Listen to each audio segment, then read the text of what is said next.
What is your plan to address the Legislative Budget Board's continued habit of exceeding the constitutional limits on state spending?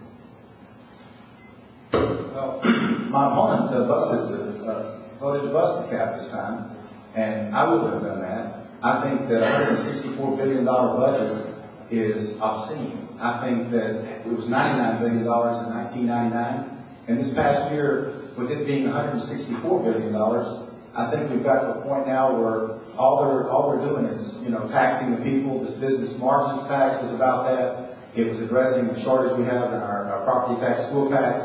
I think it's absolutely ridiculous that we're spending, people's money. We've got to quit taxing. I'm not going to go up there and vote for a tax every time something comes up. Well, first of all, there's an ongoing lawsuit filed by a local cloud organization, a lot of y'all know about cloud, that could easily affect the way LBB calculates the spending caps, and I think it's a good thing. I also think I was actually named to chair a subcommittee 2 months ago in appropriations. I'm chairing the subcommittee on doing the constitutional redirecting how the spending caps are configured, because it's not, the current formulas don't work.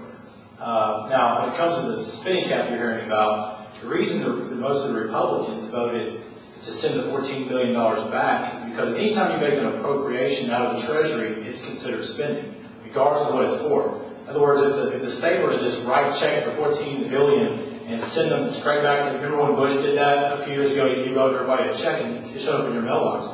If the state did that, that's still an appropriation and it's still subject to the spending caps. What the Republicans said was, we're going to take $7 billion of surplus and $7 billion of other revenues, and we're going to send it back to the school districts and force them to cut their property tax rates by the same amount, which is $14 billion.